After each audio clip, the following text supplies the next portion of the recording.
Hello everyone. இந்த video நம்ம எதை பற்றி பார்க்க போகிறோன்னா, இது ஒரு படத்தோட ரிவ்யூன்னு சொல்ல முடியாது.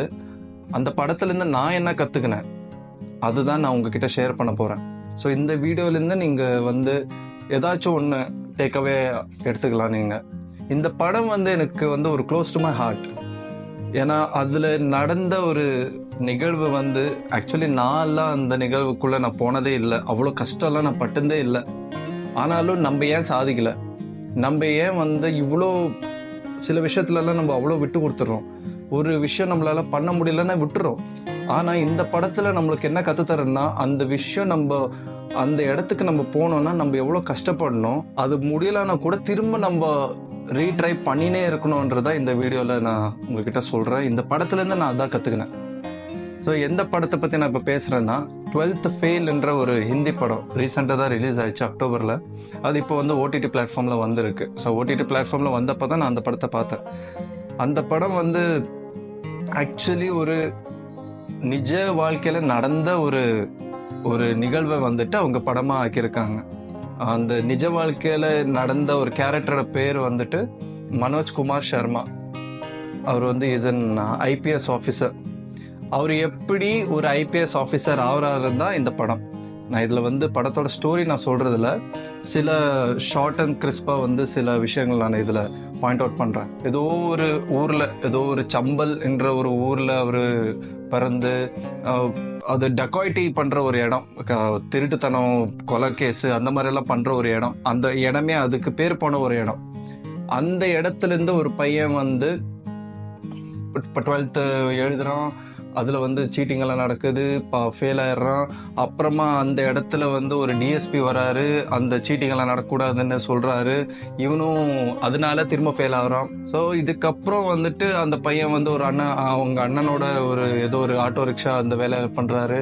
அந்த ஆட்டோ ரிக்ஷாலாம் ஓட்டக்கூடாதுன்னு சொல்லிட்டு அங்கே இருக்கிற ஒரு மேயர் இவன் மேலே கேஸ் போட்டு இந்த இடத்துக்கு அந்த டிஎஸ்பி ஹெல்ப் பண்ணதுனால இவன் இன்ஸ்பயர் ஆகிறான் அந்த டிஎஸ்பியை பார்த்துட்டு. இல்லை, நானும் அந்த இடத்துக்கு போகணும், அந்த பவர்ஃபுல்லான ஒரு இடத்துக்கு நானும் போகணும்னு அந்த டிஎஸ்பி கிட்ட அப்ரோச் பண்ணி அவன் கேட்குறான். கேட்கும்போது அவர் சொல்கிறாரு, நீ இந்த சீட்டிங் பண்ணுறது விட்டுரு அப்படின்னு. இவனும் அது பர்சனலாக எடுத்துக்கினேன். இல்லை, நான் அந்த இடத்துக்கு நான் போயே ஆகணும், அந்த இடத்துக்கு நான் ரீச் ஆகணும்னு சொல்லி அடுத்த 12th எக்ஸாமுக்கு சீட்டிங் பண்ணாமல், எல்லாம் சீட்டிங் பண்ணின்னு இருக்கிறாங்க. ஆனால் இவன் ஒருத்தன் மட்டும்தான் சீட்டிங் பண்ணாமல் அந்த எக்ஸாமை பாஸ் பண்ணி அப்புறமா பிஏ அதெல்லாம் கம்ப்ளீட் பண்ணுறான். கம்ப்ளீட் பண்ணதுக்கப்புறம் அடுத்தது என்ன அப்படின்னு சொல்லிட்டு குவாலியருக்கு போகிறான். குவாலியர் போகும்போது நிறைய விஷயங்கள் நடக்கும். அதில் அவனோட பேக்கெல்லாம் தொலைஞ்சுப்போம். அதெல்லாம் நீங்கள் படத்தை பார்த்து தெரிஞ்சுக்கோங்க. அப்புறமா அது எப்படி இன்னொரு ஃப்ரெண்ட் அவன் மீட் பண்ணி அங்கேருந்து டெல்லி போய் அங்கேருந்து அவனுக்கு யூபிஎஸ்சின்னு கூட என்னன்னு தெரில. யூபிஎஸ்சி எக்ஸாம் என்ன, ஐபிஎஸ்னா என்னன்னு கூட அவனுக்கு தெரியாது. ஏன்னா ஏதோ ஒரு ஊருக்குள்ள சில பேருக்கு ஏதோ ஒரு ஊருக்குள்ள, ஏன்னா மொபைல் நாலேஜ் இல்லை. இதெல்லாம் நடக்கிறது ஒரு 20-25 இயர்ஸ் பேக். அந்த டைமில் மொபைல் எல்லாம் ஒன்றும் இல்லை, இன்டர்நெட் எல்லாம் அவ்வளோ இல்லை. அந்த டைமில் இவர் போகிறாரு, டெல்லிக்கு போகிறாரு. என்னென்ன ஸ்ட்ரகிள்ஸ் அவங்க ஃபேஸ் பண்ணுறாங்க. கையில் காசு இல்லை. ஏன்னா பஸ்ஸில் குவாலியர் போகும்போது பஸ்ஸில் ஒரு பேக்கை தொலைச்சிருவார். ஸோ கையில் காசு இல்லை. எப்படி அவர் அங்கங்கே வேலை பண்ணிக்கினேன் ப்ரிலிம்ஸ் எழுதுறாரு, ஃபெயில் ஆகுறாரு. இன்னொரு வாட்டி எழுதுறாரு, ஃபெயில் ஆகுறாரு. திரும்ப எழுதுறாரு, பாஸ் ஆகுறாரு. அப்புறமா ப்ரிலிம்ஸ்க்கு அப்புறம் மெயின்ஸுக்கு போகிறாரு, திரும்ப ஃபெயில் ஆகுறாரு. அகெயின் அந்த ஒரு சுச்சுவேஷனில் தான் ஒருத்தர் என்ட்ரி ஆகுறாங்க அவங்க லைஃபுக்குள்ளே. ஸ்ரத்தா ஜோஷின்றவங்க என்ட்ரி ஆகுங்க. இவங்கள மாதிரி தான் ஒரு கவர்மெண்ட் எக்ஸாம் எழுதுகிற ஒரு கேண்டிடேட்டாக தான் அவங்களும். இவரும் ஒரு கோச்சிங் சென்டரில் போயின்னு இருப்பார். இவங்களும் அதே கோச்சிங் சென்டரில் வராங்க. ஸோ 2 பேரும் அந்த இடத்துல தான் மீட் பண்ணுறது.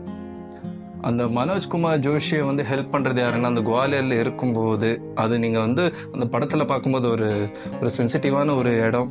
அந்த இடத்துல நடக்கிற ஒரு சுச்சுவேஷனில் அப்போ தான் அந்த ஃப்ரெண்டை அவர் மீட் பண்ணுறாரு.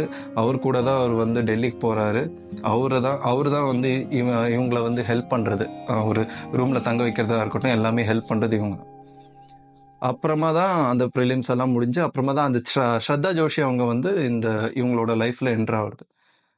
அப்புறமா மெயின்ஸ் கிளியர் ஆகலை. ஸோ அதனால இவங்க அந்த பொண்ணு முசூரி என்ற இடம், அங்கேருந்து தான் இவங்க வந்துக்குது. இவர் முசூருக்கு தேடி போவார். அப்புறமா அவங்க சொல்லுவாங்க, நீ ஏன் இங்கே வந்த, எதுக்கு என்னை தேடி எங்கள் வீட்டு வரைக்கும் வந்திருக்க அப்படின்னு. அவர் அப்படியே மனசு உடைஞ்சு போயிடுவார். ஆனாலும் அந்த விடாமுயற்சி, நான் சொன்னேன் இல்லையா, அந்த விடாமுயற்சி, அந்த ஹார்ட் ஒர்க், அவர் அந்த ஹார்ட் ஒர்க் பண்ணினே இருப்பார். இல்லை நல்லா கோச்சிங் கிளாஸ் போக மாட்டேன்யா, என்னோட செல்ஃப் ஸ்டடி எனக்கு என்ன தோணுதோ அதுதான் நான் பண்ணுவேன்ன்றதுக்காக அவர் வந்து ஒரு ஃப்ளோர் மில்ல, ஒரு சின்ன ஒரு இடம் அந்த இடத்துல வந்து அவர் வேலை பண்ணுறது, பக்கத்தில் படிக்கிற இடம், அந்த இடத்துல படிக்கிறது, இங்கே வேலை பண்ணுறது, ஒரு கிட்டத்தட்ட ஒரு 16 மணி நேரம் வேலை பண்ணுறது, ஒரு 4-5 மணி நேரம் படிக்கிறது, ஒரு 2-3 மணி நேரம் தான் அவர் வந்து தூங்குறது. அப்புறமா அவர் வந்து மெயின்ஸ் கிளியர் பண்ணிவிடுவார். மெயின்ஸ் கிளியர் பண்ணி அடுத்தது இன்டர்வியூக்கு போவார். இன்டர்வியூ ஃபினிஷ் பண்ணுவார். ஆஃப்டர் ஒரு 2 மாதம் கழித்து ரிசல்ட்டு வரும். இல் பிகம் an IPS. ஸோ இதுலேருந்து நம்ம என்ன கற்றுக்கணும்னா, என்னதான் ஒரு இலக்கு நம்ம வச்சுருந்தோம்னா அந்த இலக்கை நம்ம எந்த காரணத்தினாலையும் நம்ம வந்து விடக்கூடாது. முயற்சி செஞ்சுனே இருக்கணும். அப்போ தான் நம்ம வந்து அந்த இலக்கை தொட முடியுன்றதான் இந்த படத்துலேருந்து நம்ம கற்றுக்குறோம். இது ஆக்சுவலாக நடந்த ஒரு விஷயம், ஒரு நிகழ்வு. இது வந்து ஒரு நான் ஃபிக்ஷனலாக இருக்கிற ஒரு புக்கிலேருந்து எடுத்த ஒரு ஸ்டோரியை வந்து இவங்க படமாக காட்டியிருக்காங்க. இப்போ வந்து ரொம்ப பயங்கரமாக போயின்னு இருக்குது இந்த படம். It's one of the highest IMDb ranking கிடச்சிருக்கு இந்த படத்துக்கு.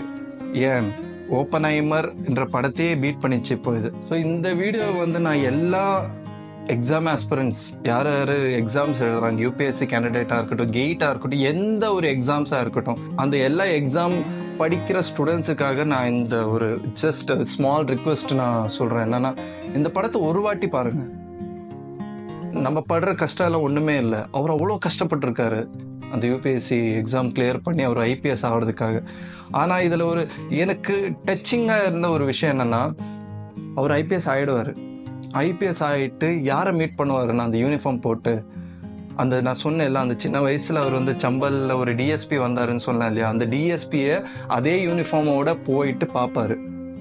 பார்த்துட்டு, சார் நான் ஞாபகம் இருக்கா, நான் தான் அந்த பையன் சீட்டிங் பண்ண மாட்டேன்னு சொல்லிட்டு உங்ககிட்ட வந்து நான் சொன்னேன் இல்லையா, நான் தான் அந்த பையன்.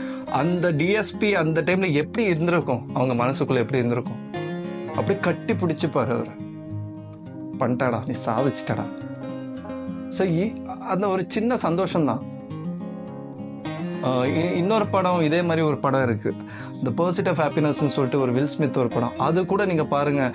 அதில் அவர் சொல்லுவார், அவருக்கு வேலை கிடைச்ச உடனே வெளியே வரும்போது ஒரு வார்த்தை சொல்லுவார், இந்த ஒரு சின்ன ஒரு நிகழ்வு தான் சந்தோஷம், அந்த மொமெண்ட்டு தான் சந்தோஷம், அந்த ஹாப்பினஸ் அங்கேருந்து கிடைக்கிது பாரு, அந்த ஒரு இலக்கு தொட்ட உடனே அந்த ஒரு ஹாப்பினஸ் கிடைக்கும் பாருங்கள்.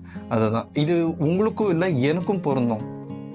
இப்போ நீங்கள் என்னென்ன சாதிக்கணும்னு நீங்கள் இருக்கீங்களோ உங்கள் மைண்டுக்குள்ளே, நானும் அதே மாதிரி நிறைய சாதிக்கணும்னு நானும் இருக்கேன். ஸோ இந்த படம் எனக்கு எப்படி இன்ஸ்பயர் பண்ணிச்சோ இதே படம் உங்களுக்கும் இன்ஸ்பயர் ஆகணும்னு சொல்லிட்டு தான் இந்த படத்தை உங்ககிட்ட நான் பார்க்க சொல்கிறேன்.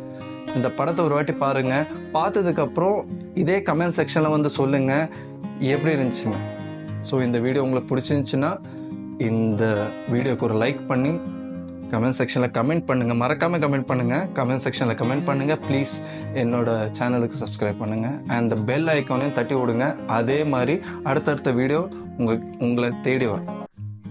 So thank you so much. உங்களை அடுத்த வீடியோவில் வந்து பார்க்குறேன். பாய்.